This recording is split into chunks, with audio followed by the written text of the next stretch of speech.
Young বন্ধুরা রয়েছেন, আমি প্রত্যেকের উদ্দেশ্যে একটা প্রশ্ন রাখবো। গুরুদেব, কারা কারা ইয়াং আছে একটু হাত তুলে আমি খুব খুশি হব। কাদের এখনো বিয়ে হয়নি? আমরা তোরা এখনো ইয়াং হতে পারিস নি, তোদের এখনো টাইম হয়নি। যারা ইয়াং আছে গুরুদেব, আমরা সবসময় একটা বদনাম নিয়ে ঘুরি, আমরা নাকি মেয়ে দেখলে টোন মারি। কথাটা ঠিক? কে বললে হ্যাঁ? যে হ্যাঁ বললো গুরু, এর ডিস্টার্ব আছে। আমি হরফ করে বলতে পারি, পশ্চিম বাংলায় এমন খুব কম সংখ্যক মেয়েরা আছে যারা আমাদের মতো ভদ্র ছেলেদের কাছ থেকে টোন চেয়ে নেয়। ঠিক বললাম গুরু? কারণ দেখবেন, আমি এখানকার মেয়েদের কথা বলবো না, কারণ আমি জানি এখানকার মেয়েরা খুব ভদ্র, দিনে 3 বার করে হরলিক্স খায়।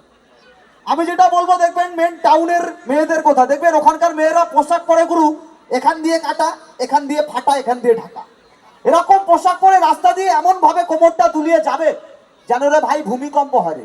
তাদের হাঁটা স্টাইলটা দেখুন সম্পূর্ণ আলাদা।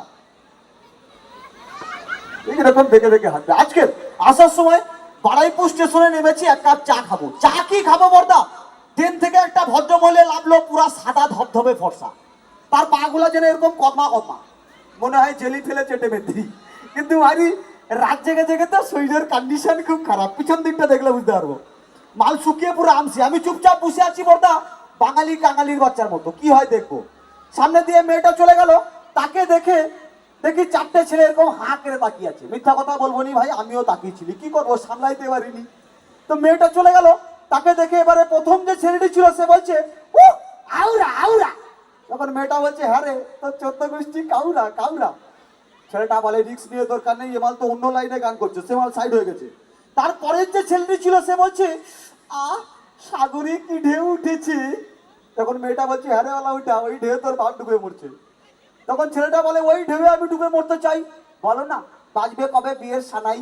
তখন মেয়েটা বলছে এখনো সময় হয়নি ভাই, তাকে তারা ভাই বানিয়ে দিচ্ছে। তারপরের যে ছেলেটি ছিল সে বলছে দেখতে তোমায় ক্যাটরিনার মতো, দেখতে তোমায় ক্যাটরিনার মতো, ক্যারিনার মতো তোমার যৌবন, তোমায় যদি জীবনে পেতাম ধন্য হতো আমার এই জীবন। আজকালকার হাইব্রিড মেয়ে ছাড়বে দাদা। মেয়েটা কি বলছে শুনুন, মেয়েটা বলছে দেখতে তোমায় কালো বোদার মতো, দেখতে তোমায় কালো বোধার মতন, যেন লঙ্কা রাবণ, কোথায় ছিলি দিনের হুনু, এলি রাতের হুতুম বেচার মতো। তখন ছেলেটা বলছে হারে বড় কপাল, একে নিয়ে ঘর করবো কেমন, একে বিয়া করা যা, আর বুড়া হাতিকে জাগিয়া পড়ানো তা। সে ভালো সাইড হয়ে গেছে। একদম শেষের যে ছেলেটি ছিল সে বলছে ওই সাথী মুঝে নিন না আয়ে। তখন মেয়েটা বলছে ঘরে গিয়ে শুয়ে পড় না, ইঁদুর মারা বিষ খেয়ে জন্মের মতো ঘুমিয়ে পড়বি। তখন ছেলেটা বলে ওরকম বলে না সাথী, মেয়েটা বলে পেছনে মারবো তোর এক লাথি। তখন ছেলেটা আবারও বলছে লাথি মারো গালি দাও তোমাকে আমার চাই, লাথি মারো গালি দাও তোমাকে আমার চাই। ফট করে মেয়েটা বলছে দূরা মারা ওইটা, আমি তো হিজড়া রে, মোর কিচ্ছু নাই কিচ্ছু নাই। শুনছিলাম আজকের এই অনুষ্ঠান আপনাদের সকলের মাঝে আস্তে আস্তে